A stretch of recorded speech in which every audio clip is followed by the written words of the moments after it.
Hello. Hello, everybody. Who's there? Who's there on Thursday night? Who are we connecting with tonight? If you are on here, say hi to me. As usual, I'm lotioning. Being a physician means that if I'm not careful, my hands could dry out really easily. So I always try to remind myself to keep them moisturized. So who's there? It's 7:39. Hey, Dana. And I am running a little bit late. I apologize.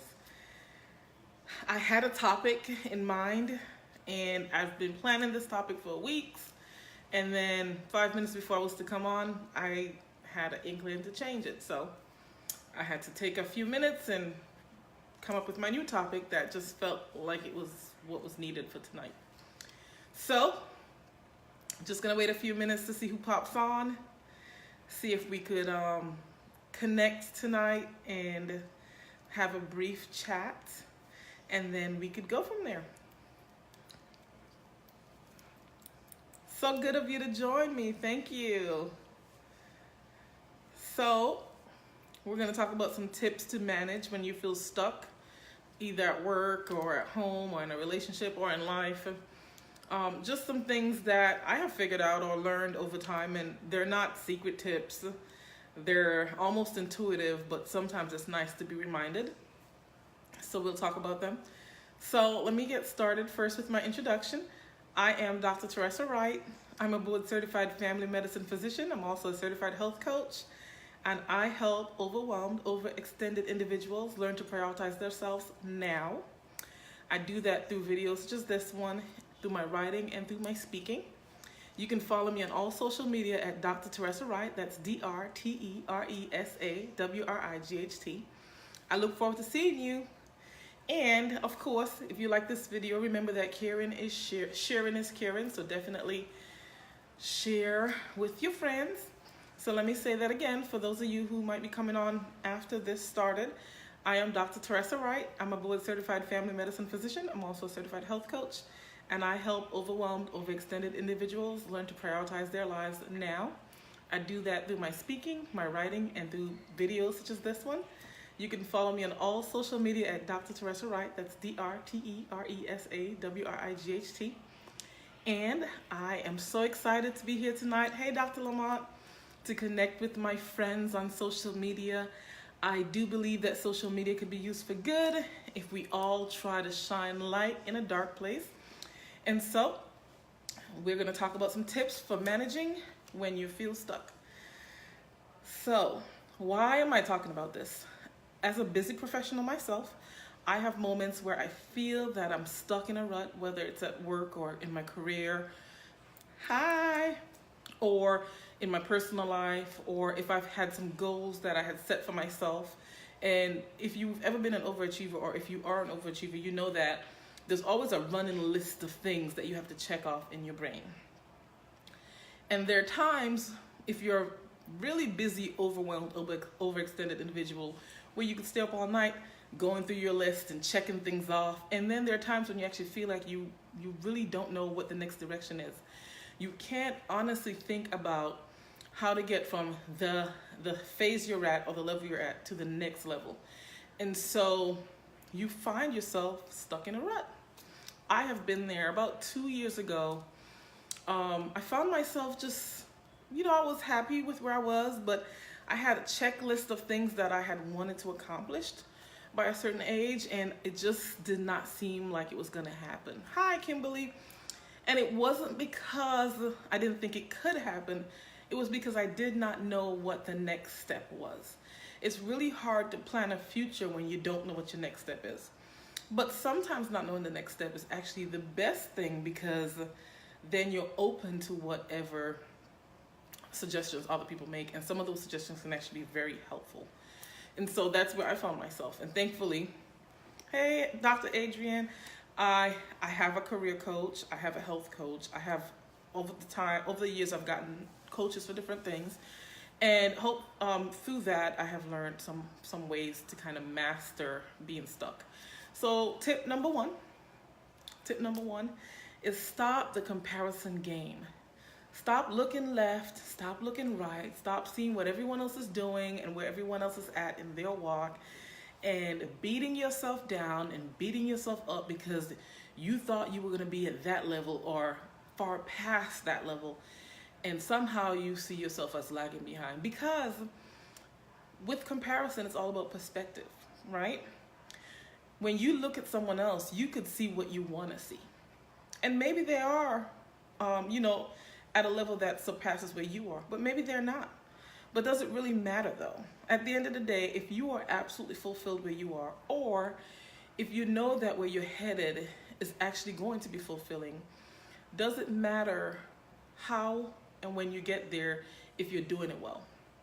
What I mean by that is, if you're not enjoying the journey and you're speeding by just to check off boxes, is that what you want to do? Do you want to always be constantly looking around you at the people around you and comparing yourself? Someone once said comparison is a thief of joy, and that's true. Like, comparison does steal your joy. How can you enjoy your moment? Even though success is in your moment, if you're comparing your successes to everyone else's. And I have to be reminded of that sometimes. There's times, like when I was in medical school, where I'm looking around and everyone seems to be far ahead of me. Maybe they've got the material and I'm still struggling through the concept, or maybe, they've already picked their next residency or the next program and I'm still trying to figure out what I actually want to do when I grow up, So these things actually have happened to me, and I can't stress enough, when I stopped looking around me and just focused on what I was doing, I found joy, I found peace, I was able to find fulfillment, and eventually the next step that would help me to come up out of my rut or feeling stuck always presented itself at the opportune time. And so my advice is to stop comparing yourself. Don't look left, don't look right. Keep your eye on your prize. If you don't know what your prize is, there's lots of people around you that can help you figure that out. There's a lot of mindset work that could be done. There's a lot of coaching work that could be done to help you figure it out. Prayer, meditation, all that will help you figure it out. But there's no need to create someone else's path as your path. There's no need. Because it's not going to benefit you the same way it benefited someone else. So that's tip number 1. Tip number 2. And I wrote it all down because I didn't want to forget. Tip number 2, touched on it a little bit in tip number 1, is to enjoy the journey.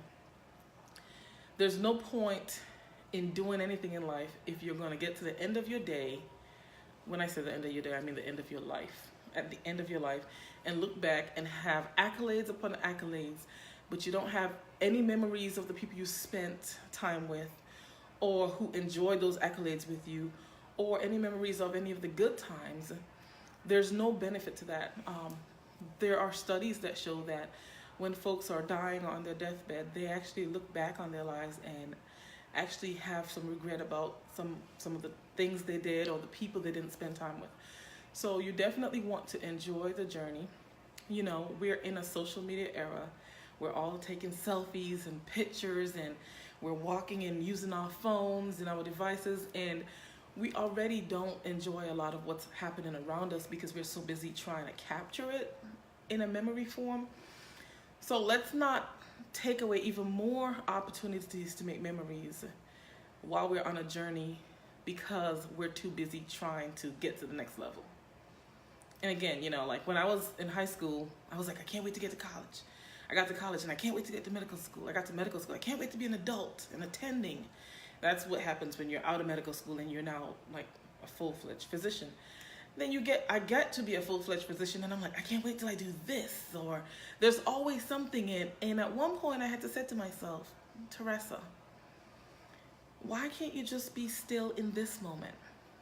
What is so difficult about enjoying this moment? Why is that so hard? And I really had to search myself to see what I was compensating for. Like, what am I compensating for? Why do I need to press so hard all the time? Why do I need to push past every barrier so fast that I don't get to enjoy the things along the way getting to the barrier, So enjoy the journey. There's room enough at the top for all of us. Just enjoy your way there, whatever that looks like for you. You may take the windy road. You may take the straight and narrow road. You may take the long, dark, hilly, scary looking road, whatever your road looks like.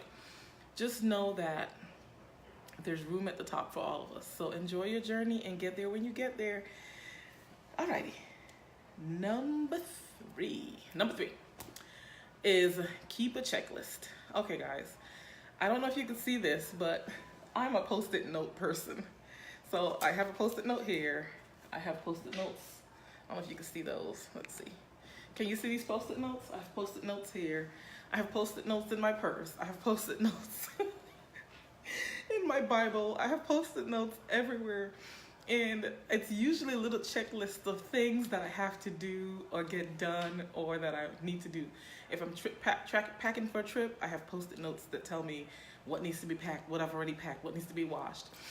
If I am moving, I have post-it notes that tell me what I need to, like, forward your mail, pick up the keys, like basic things that maybe you can remember.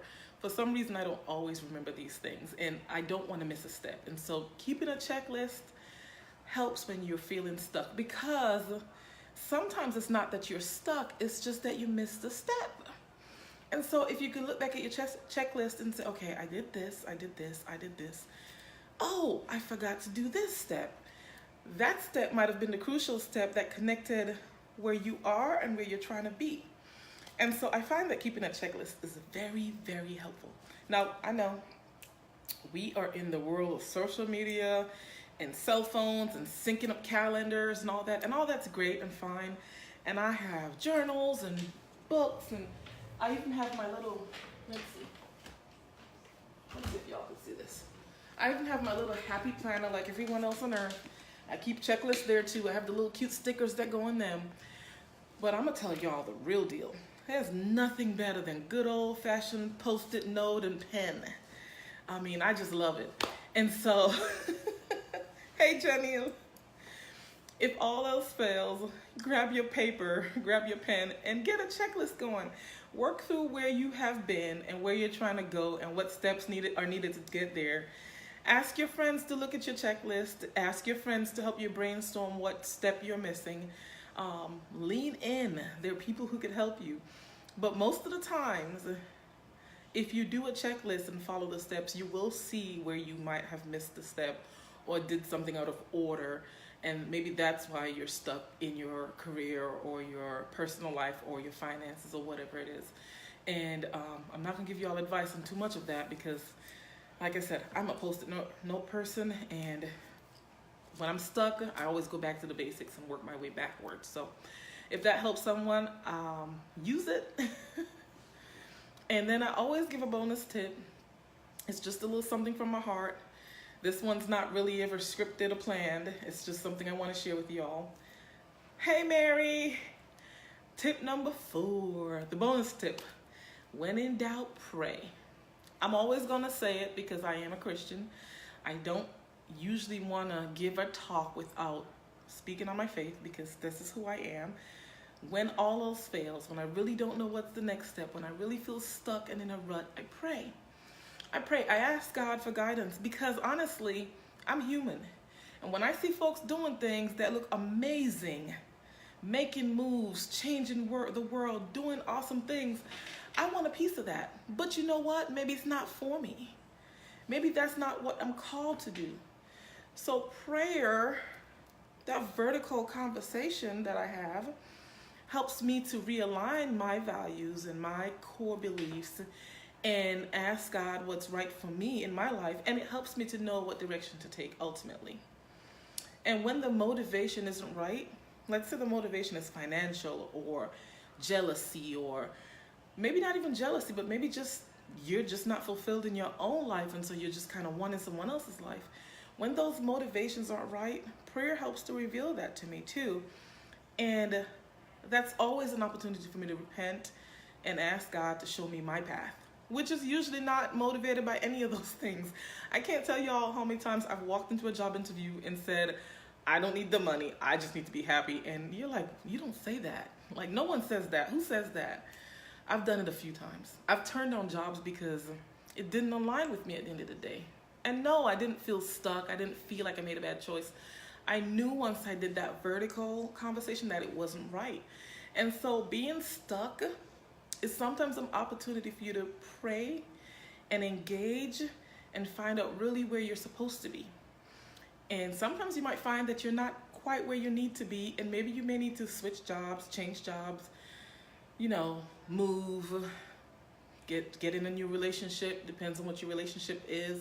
And so those things are important too. So that was a long tip, free but long, I get it. So that's just a little bit about what's going on over here. I had hoped that for February was going to talk about heart stuff and heart disease, and I really had planned that, but this seemed like it needed to happen, this talk. And so, who says you got to talk about the heart in February? Maybe I'll talk about the heart in March.